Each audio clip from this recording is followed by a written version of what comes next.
abrimos el debate entonces. Desde el punto de vista de ustedes, ¿cuáles son los desafíos de estas, para las nuevas generaciones, de poder plantear modelos de negocios ahora que realmente rompan, que sean disruptivos, y qué herramientas se podrían generar para que el productor tenga esa adopción un poco más temprana, un poco más rápida? O si creen de pronto que esa adopción es una cuestión de tiempo nada más. Me viene a la cabeza un cliente nuestro de la zona de Carlos Casares, creo, Franco se llama, que tiene solamente, y lo produce, una cosa rara, porque una persona tan pequeña no produce su campo, tiene un lote de 70 hectáreas, lo produce y nos compra a nosotros.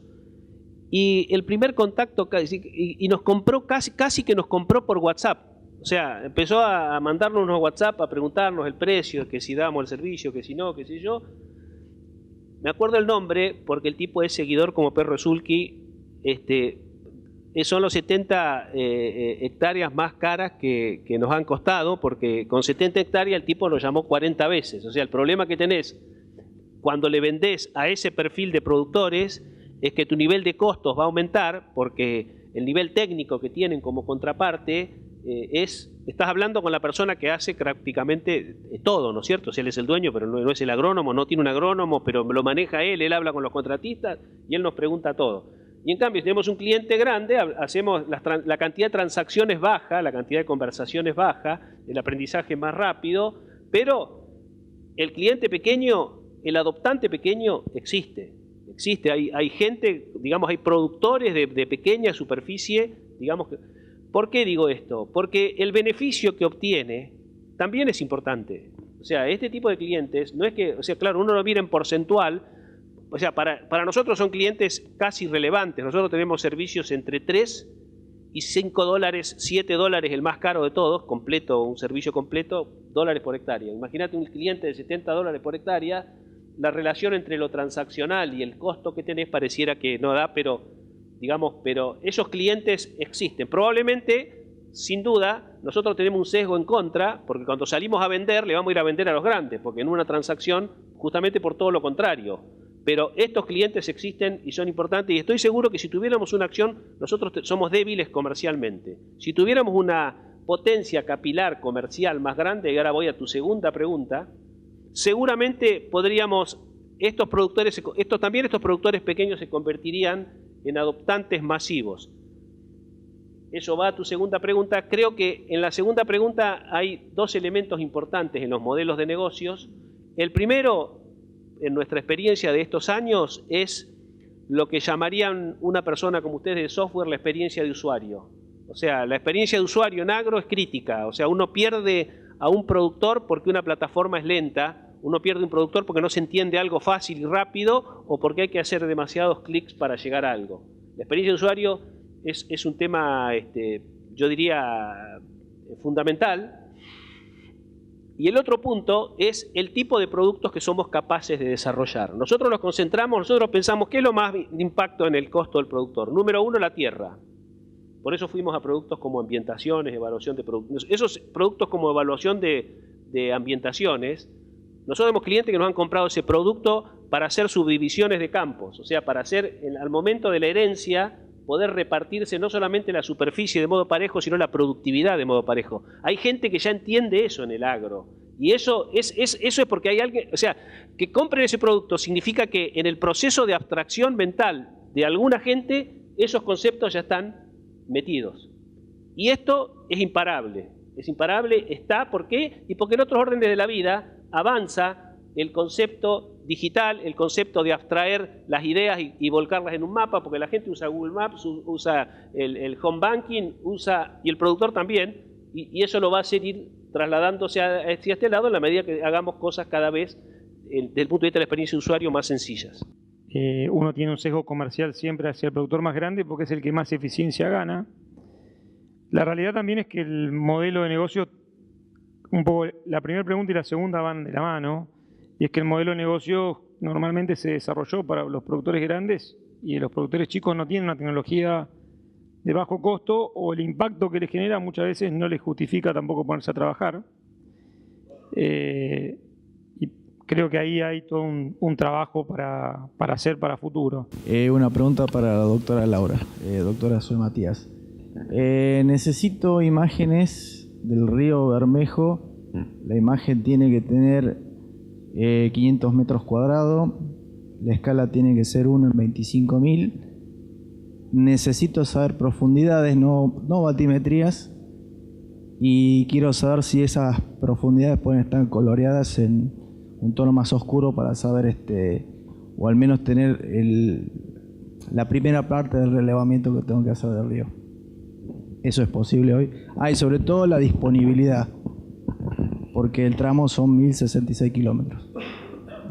Bueno, a ver, vamos por partes. El río Bermejo es particularmente complicado porque no tiene un curso definido.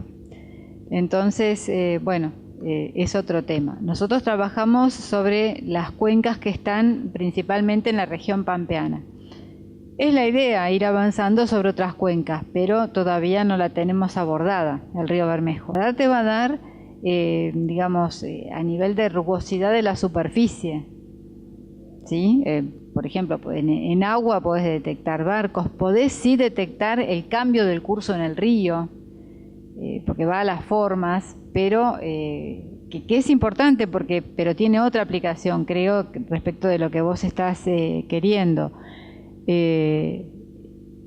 Disponibilidad de imágenes, si se trata de imágenes ópticas, no hay ningún inconveniente, pero me parece que es el caso, digamos. A nivel de profundidad, si vos querés profundidad, no. Estoy a cargo del proyecto Palenque, aprovecho para pasar el chivo, digamos, que es un proyecto público-privado que depende de MinSit, Cámara de Software y Cámara de Tecnología.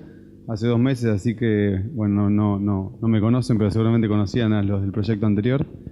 Es un proyecto que se encarga justamente de la interoperabilidad entre los sistemas, con lo cual son bienvenidos. El proyecto es palenque.org.ar a los que estén interesados en interoperabilidad entre los sistemas. Y aprovecho, digamos, para hacer la respuesta un poco acorde a esto, más que nada para las empresas privadas. Escuché que ya desde la CONAE están pensando en interoperabilidad, digamos, ¿cuán pensado tienen eso a nivel de API, a nivel de web service, a nivel de conectores? Digamos, justamente estamos para ayudar en eso desde el proyecto de la Fundación. Una de las últimas tesis fue justamente el utilizar imágenes satelitales para estimar rendimiento de miel en no me acuerdo qué lugar. Si querés después te puedo pasar la tesis, pero justamente fue entender el rol de la vegetación y del uso de la tierra para ver cuál es la posibilidad o la mejora que puede haber en la producción de miel. Así que sí, hay trabajos que no sé si eso está como un servicio en particular, pero sí puede servir como una primera aproximación a tu pregunta. Los drones surgieron hace aproximadamente 5 años. Un poco del éxito fue porque tienen muchísima definición. Entonces, por ejemplo, los usan para contar el ganado, pueden usar sensores térmicos y medir el estrés hídrico de las plantas. O sea, incorporaron mucho más sensores a un costo bastante más bajo, y masivamente se metieron en el mercado. Si hoy tenés muchísimas empresas dando servicios, fábricas, se desarrolló el mercado de drones, fue de manera explosiva, cosa que no pasó con el uso de las imágenes satelitales a nivel de productor. El problema del dron, que es que si uno quisiera hacer eso en 30 millones de hectáreas, nunca podría llegar.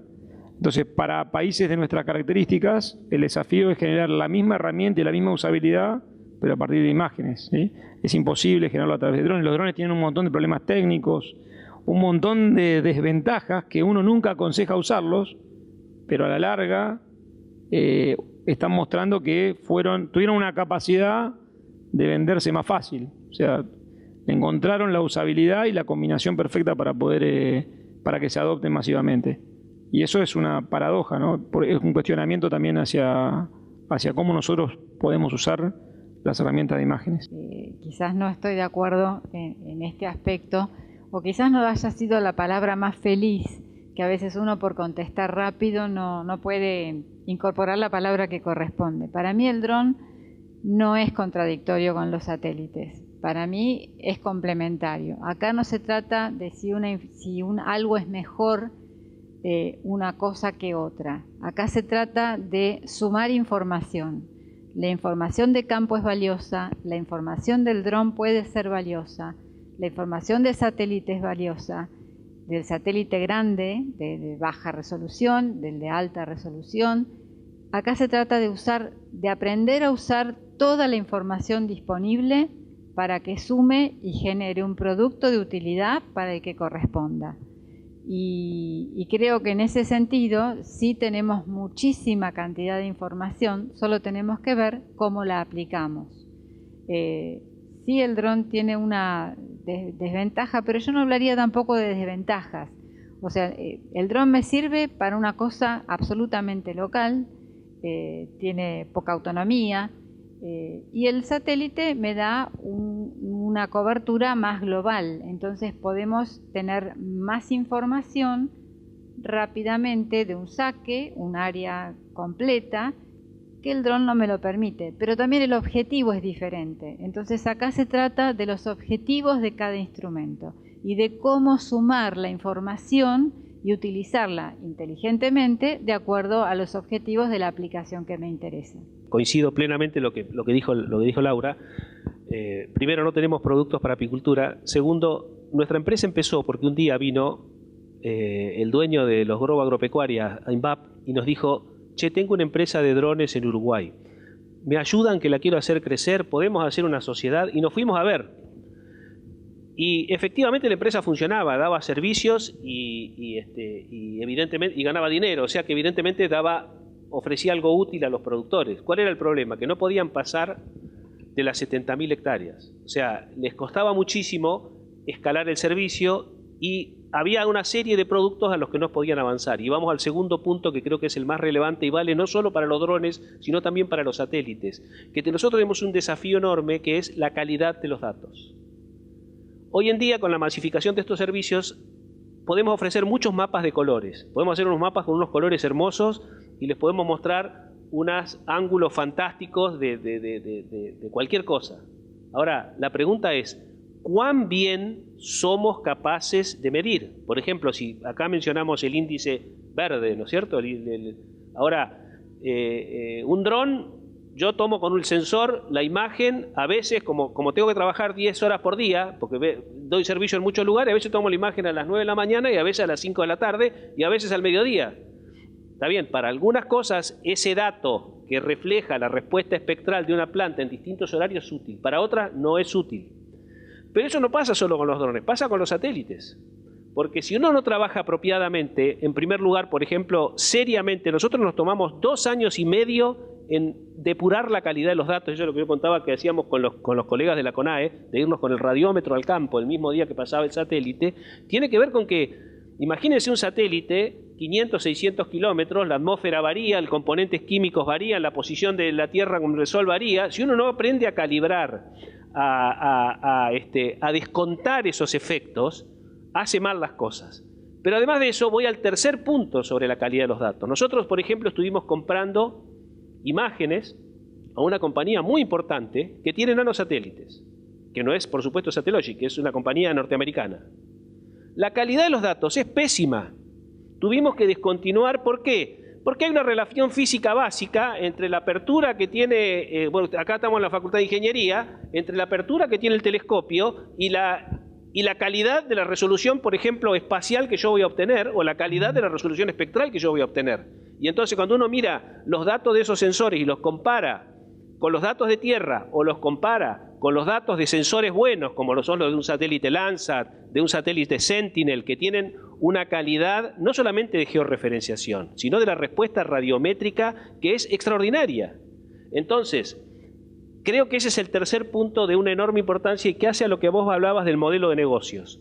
El modelo de negocios, uno de los puntos claves que tiene que tener es que tenemos que dar buenos datos, tenemos que ser capaces de medir bien y tenemos que dar, en ese sentido, un servicio que responda a la realidad. Porque pasado el primer impacto de que te dio un mapita de colores bastante lindo, después quiero que eso esté bien con el monitor de rendimiento, con los kilos que obtengo, con las cosas que yo veo en la realidad. Y creo que ese es un punto clave que hace a la necesidad de dos cosas: tener nuevos tipos de datos, por ejemplo la banda L, ampliar el espectro de datos que tenemos para ver cosas, llamémosle así, y mejorar la calidad de los datos. En ese sentido, venimos de una tradición de buenos datos, pero hoy en día, en la comercialización de datos, por ejemplo, nosotros hemos discontinuado proveedores de datos, me refiero de sensor remoto, porque son malos. Y porque eso genera, cuando uno tiene que hacer una serie intertemporal, como hacemos nuestros algoritmos, son series intertemporales.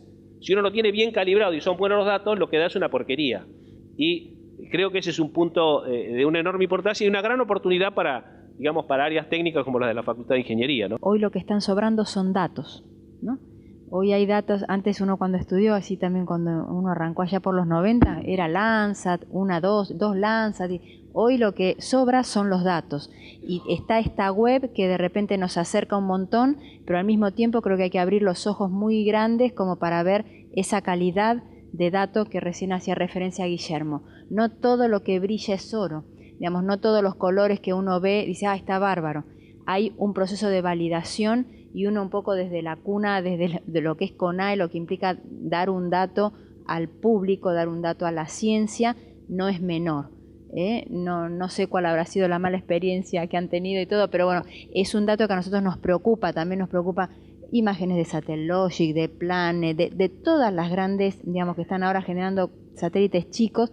Bueno, ¿qué pasa con esa validación, esa calibración de sensores? Y sabemos tal cual, no es lo mismo tomar una medida a las 9 de la mañana, a las 12 o a las 5, o en invierno y en verano, ¿no?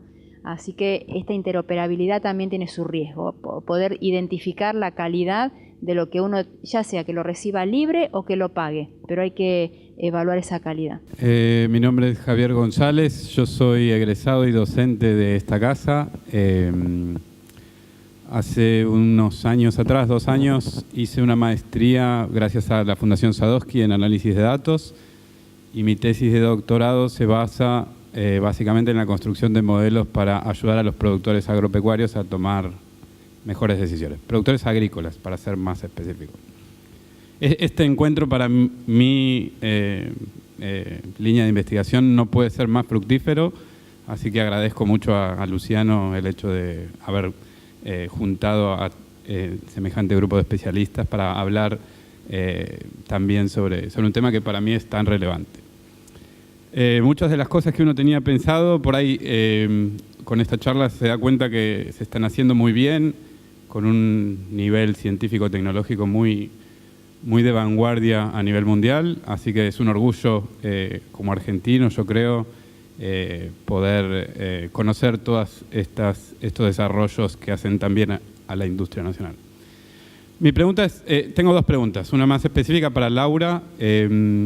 Vos hablaste que el SAOCON va a tener un producto que es también de soporte a los productores agrícolas en cuanto a qué cultivar y cómo hacer el manejo. Si podrías profundizar un poquito sobre esos modelos, cuándo van a salir y cómo va a ser el servicio. Eso en particular, y por ahí en general preguntar desde la academia cuáles son los desafíos en cuanto a los modelos de algoritmos de procesamiento de datos o algoritmos de machine learning o de computer vision que ustedes necesitan, digamos, pasarnos a nosotros para nosotros poder contribuir nuestra pata para el desarrollo de las soluciones que ustedes están trabajando. Bueno, por un lado, la primera parte de la pregunta en relación a los modelos de soporte al productor, al agricultor, son modelos en base a estimaciones de transferencia radiativa, que en general usa el INTA y están combinados con procesos de asimilación de datos, o sea que no solo utilizan el mapa de humedad de suelo que va a generar el SAOCOM en este momento con Cosmo, sino también asimilan datos del terreno y datos de otros sensores que generan humedad de suelo con menor resolución espacial. esos modelos están funcionando hoy con Cosmo, pero están funcionando en una base standalone porque en este momento estamos haciendo todos los procesos de integración en el segmento terreno. O sea, calculo que en el corto plazo también va a ser posible trabajar con Cosmo cómo va a trabajar con el SAOCOM. Pero estamos haciendo los procesos de integración en segmento terreno porque, bueno, SAOCOM está por lanzarse y tenemos que seguir ciertos pasos que son a rajatabla con el cronograma. Por otro lado, justamente, no sé si ahí redondeé la pregunta tuya, que si te interesa te podés cruzar y podemos hablar largo y tendido con incluso los chicos que han desarrollado estas cosas. Por otro lado, justamente era lo que yo quería comentarles, que más allá de los productos que uno puede mencionar como ejemplo, que podemos mostrar, hay muchísimo para hacer desde el punto de vista de ustedes a nivel de desarrollo de modelos. Sería infinita la lista, o sea, si vos me decís que, yo te juro que te llevo y te siento y me pedís por favor que basta, porque hay de todo y para todos los gustos, ya sea para productos agrícolas en cuanto a desarrollos de modelos, como en lo que hace a los productos interferométricos y también desde otro punto de vista, por ejemplo, las zonas de sequías. En las zonas de sequías nosotros podemos colaborar, suponte, con estimación de puntos de acumulación de agua. Obviamente nosotros escapa a nuestras capacidades decir cómo hacer llegar el agua desde donde se acumula hasta el lugar donde la necesitan. Bueno, ahí vendrán los ingenieros y decir cómo se las arreglan como para hacer llegar el agua. Pero yo les puedo decir dónde tienen los puntos de acumulación de agua. Entonces, digamos, acá y ahí voy a la transversalidad de los datos, ¿no? O sea, es información, la verdad, que para todos los gustos. Y en cuanto a modelos, sí, hay muchísimo para hacer y pienso que podríamos hacer en colaboración un montón de cosas. Nosotros estamos también haciendo muchas cosas. Les cuento solamente 2 cosas para dar un ejemplo, que ya tenemos 2 años de trabajo y que no terminamos de hacer, ¿sí? Un trabajo importante que estamos haciendo es en temas de clasificación de cultivos y modelos, digamos, de clasificación y estimación del rendimiento. Nosotros, nuestro esquema arrancó muy del lado, llamémosle así, de procesamiento estadístico, y nos estamos corriendo totalmente hacia el tema de inteligencia artificial. O sea, un poco los problemas nos van llevando de una dirección en la otra. Un ejemplo es el tema de si vos querés clasificar, y de hecho tenemos unas cuantas pruebas, porque además tenemos cada vez más datos, porque estamos, como este año hicimos 3 millones de hectáreas, tenemos mucha verdad de campo, entonces podemos empezar ya a animarnos ambiciosamente a pensar que podemos hacer buenas clasificaciones de cultivos y estimaciones de rendimiento a escala grande, a grandes escalas. Eso es un desafío, por ejemplo, de un enorme interés totalmente subaprovechado aquí, que hemos logrado inclusive concitar el interés del programa FAS de USDA para hacer cosas de ese tipo en América Latina. O sea, que es algo que, si no lo hacemos nosotros, lo va a hacer otro, pero alguien lo va a hacer. Esas son cosas que ni siquiera son de Machine Learning, son cosas de Deep Learning, digamos, que yo creo que tienen un interés enorme, ¿no es cierto? El otro caso, un caso más simple y modesto, pero nos llevamos 1 año y medio trabajando en un detector de bordes en una imagen. Agarrar una imagen de todo el país y encontrar todos los lotes, cada año. Correr un algoritmo, de nuevo, una cosa de Machine Learning, y detectar los bordes. Esto que parece tan simple, cuando uno quiere hacerlo a escala país, a escala... Nosotros tenemos 1 año y medio trabajando en esto y vamos a seguir trabajando. O sea, tenemos un algoritmo, eso es indispensable porque nuestros algoritmos de ambientación tienen que recorrer la historia de los últimos 30 años, desde el año 70. Toda la época que hay imagen Landsat tenemos que recorrerla.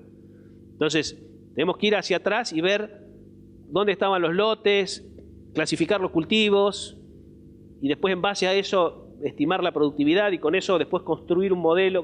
Todo ese Bolonsky no se puede hacer sin este tipo de tecnologías. Ahora, hacia ahí va esto. Si queremos clasificar con imágenes de radar, los clasificadores comunes no sirven. no sirven porque trabajan en base a imágenes gaussianas.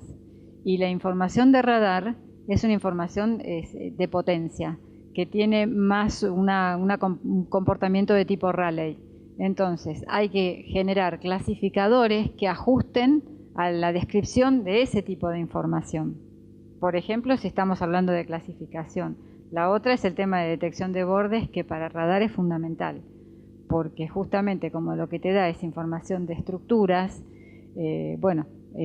justamente es lo que alimenta fundamentalmente la información. Y en base a crecimiento de regiones, redes neuronales, de todo.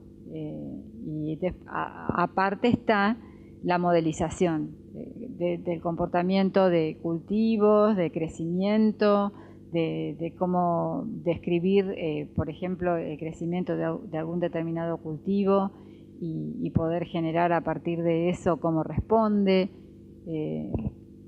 muchísimas cosas. Mi nombre es Mariano Iglesias, soy estudiante de esta facultad de Ingeniería Electrónica. Me pareció muy interesante la charla. Soy del interior, desde chico vinculado al campo. Además tengo un proyecto de detección del celo en bovinos que toca mucho de los aspectos de lo que estuvieron hablando, de adquisición de datos en el campo sin conectividad, procesamiento de datos y después visualización de esos datos en regiones que son de vuelta sin conectividad generalmente. Pero lo que le quería preguntar principalmente era sobre esta discusión de la adopción de la tecnología y la comparación con la siembra directa, ¿cuál es su opinión o consideración acerca de la adopción que hay del hardware primero? Porque si el productor, no digo el más chico porque posiblemente tenga un contratista directamente, ¿no? Pero digamos el que no es mediano, ¿no? Si tiene acceso a maquinarias sembradoras que puedan variar la cantidad que siembran de granos, porque digamos, si el productor no tiene esa herramienta, en principio saber la variabilidad en sus rindes, después no puede actuar. Y me pregunto, si tiene acceso a esa herramienta, me parece que sería bastante lógico, dado el costo relativo, acceder a esta tecnología. No sé cuál es su opinión acerca de eso. El uso de sensores remotos no solamente tiene utilidad para hacer aplicación variable de fertilizantes, sino que también, digamos, el uso hoy más aplicado es la vigilancia y el seguimiento de los cultivos, que es un poco el ejemplo. Por esa razón que vos decís, o sea, hoy hay muy poca maquinaria que pueda hacer siembra variable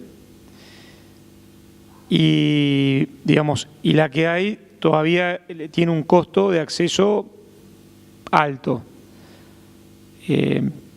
Cada vez el costo es mucho menor, hoy está en la mitad de lo que fue hace 10 años. La mayoría de las maquinarias nuevas ya sale con eso, pero la renovación de las maquinarias acá tiene un periodo de 15 años, por lo que en promedio tenés productores que tienen máquinas de 20 años, por lo que todavía esa renovación no se ha dado. O sea, los productores grandes, las corporaciones sí las han adquirido, pero igualmente todavía no están haciendo el manejo de los insumos variables. O sea, el manejo de insumos variables es mucho menos que el 10%, no debe superar el 5% del área sembrada en Argentina, por esa cuestión, ¿sí? Porque en general hay muy poca maquinaria y la que hay tiene un problema más grave. Hay mucha maquinaria que lo puede hacer, pero no tiene operarios capacitados. Entonces, no solamente es el factor tecnológico o el factor conocimiento, sino que también es un sistema, un proceso de producción en donde intervienen muchos sectores, donde intervienen muchas tecnologías y donde hay muchos intereses. Y muchas veces hay intereses que se sobreponen a otros, como es esta cuestión del interés ambiental, que hoy está con mucha preocupación para todo el sector y que hace que muchas veces ese interés y esa atención deje desatendido otras tecnologías para darle prioridad, en este caso, a la parte ambiental. O sea, la realidad es que hacer una foto hoy, uno dice, bueno, en el seguimiento de cultivos hay una adopción más grande, puede ser un 10% del área, por productores y por corporaciones es mucho más. O sea, las corporaciones hoy casi siguen su cultivo por imagen satelital y en aplicación variable es mucho menos, ¿sí? Básicamente por una limitante de tecnología y de capacidad de los operarios. ¿Cómo ven el desarrollo de esta intercomunicación con los productores, que son los que ayudarían a difundir esta tecnología, así como se difundió la siembra directa, ¿no? Tenemos casos de productor en el campo, de modo georreferenciado, carga los datos. Esos datos que carga, cuando se conectan en la plataforma, se suben los datos, no solamente se comparten, todavía no tenemos lo que llamamos nosotros procesamiento en la nube de esos datos en tiempo real y la interacción de esos datos con los otros datos. Hoy en día todavía estamos solamente en la etapa de que se pueden cargar datos a campo, pero ya tenemos gente que hace no solamente cargar, sino cargar y descargar, porque diferentes actores con diferentes dispositivos cargan datos en diferentes lotes y después un solo actor baja esos datos en un formato CSV o en un formato Excel, ¿sí?, para usarlos, porque cada uno de esos datos está georreferenciado. Hoy el Ministerio de Agroindustria tiene aplicaciones móviles donde a lo mejor desde el punto de vista de emergencias también, digamos, puede validar, uno puede decir por la imagen, ¿estás inundado? Y el productor puede verificar si efectivamente lo está o si tiene un foco de incendio cerca. Eso lo ha desarrollado un poco a partir de material, parte nuestro, parte de ellos, pero la aplicación móvil la tiene el Ministerio de Agroindustria. La charla es muy interesante. Yo soy ingeniero electrónico, recibido también en esta casa, y a través de un amigo que es veterinario y está trabajando en administración de tambos, él en parte mide el pasto disponible para alimentar a las vacas con el corte, con las muestras, y estuvimos haciendo algunas pruebas con drones y cámaras que toman el índice verde, y bueno, nos encontramos con estos temas de la luz, el tema de poder comparar, así que las preguntas serían dos. Primero, para un predio de 700 hectáreas más o menos, ¿qué recomiendan si el uso de drones o el uso de imágenes, digo, por el tema de los costos? Y por otro lugar, sobre formación en estos temas, en el tema de poder analizar las imágenes y darle un uso, ¿qué recomiendan o de qué forma empezar a recorrer ese camino?